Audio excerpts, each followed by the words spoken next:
Okay, 8.6, Systems of Inequalities, is the last section of Unit 8. And in order to solve an inequality, we do this by graphing. Or algebraically, you can check to see if a solution is a valid solution to the system. Okay, to graph a system of equations, you need to start out by having your y-axis drawn in and your x-axis drawn in. Y-axis is your vertical axis, x is the horizontal. And then you pretend as if this were an equal sign. Okay, so where does x equal 1 at? X equals 1 right here. Anytime you have x equals, you're always going to have a vertical line. The slope is undefined. Now, there's a couple other things you need to remember from your previous learning. Okay, if you have less than or greater than symbols, you are going to have a dashed line. And if you have less than or equals to, greater than or equals to, you are going to have a solid line.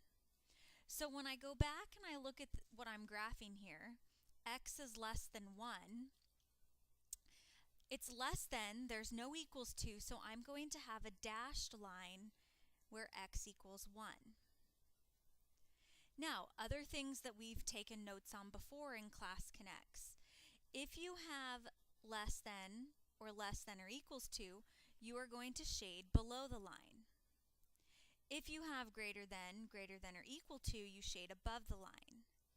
However, in this case, I don't have an above or below. I have a left or a right. So how do I know which side to shade at? What does your inequality say? It says x is less than 1. Which side is less than 1? The right side or the left side? These numbers over here, 0, -1, -2, these are less than 1. So this is the side that you shade on. Everything to the left. Okay, you move on to your second equation. Remember, pretend like this is equals to. Your y-intercept is at 1, so from the origin you go up 1 on the y-intercept and make a point. Your slope, m, is 3. That means it's 3 over 1 as a fraction. So I rise 3, I go up 3, and I run 1, which means I go to the right 1. So from my y-intercept, I go up 3, 1, 2, 3, right 1, make a point. Continue, 1, 2, 3, to the right 1, and make a point. I also can reverse the directions to get the second half of my line over here. Instead of going up 3, I'm going to go down 3. 1, 2, 3. And instead of going right 1, I'm going to go left 1. Okay, it is equals to, so I'm going to have a solid line.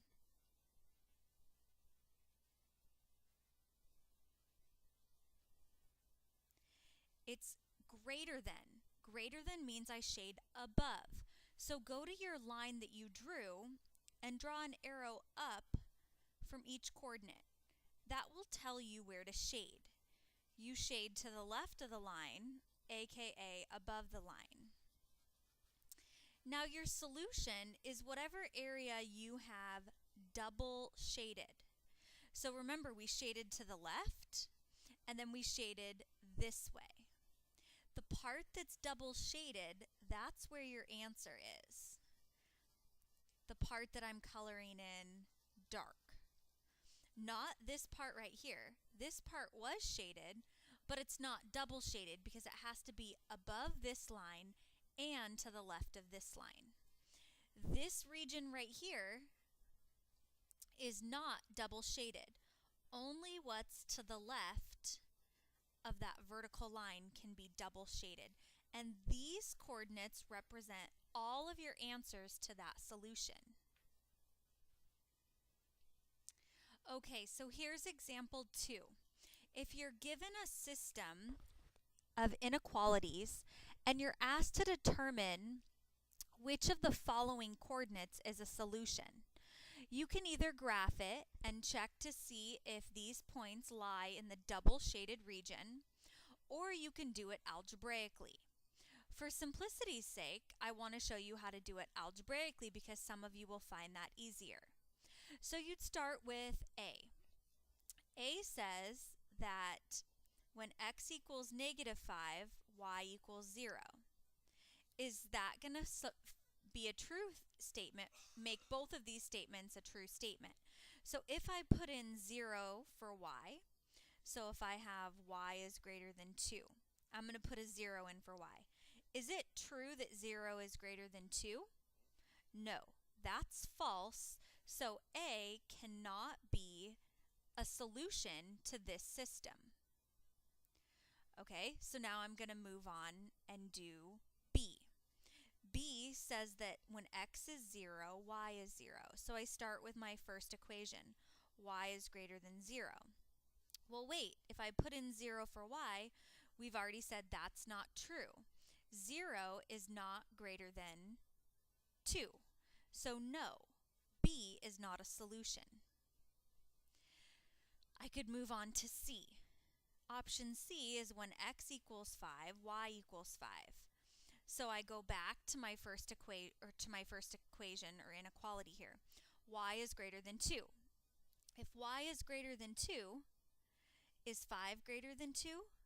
Yes, that's a true statement. So now I move on and I check the second equation. I didn't even have to check the second equation when I did A and B because they both have to work in the numbers have to work in both equations in order for it to be a solution. So take your second equation. -5x plus 4y is less than or equal to 20. And plug in your numbers. Is -5 times 5 plus 4 times 5, is that less than or equal to 20? Let's see. I get -25 plus 20, is that less than or equal to 20?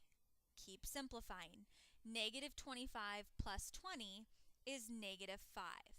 Is -5 less than 20? Is that a true statement? True.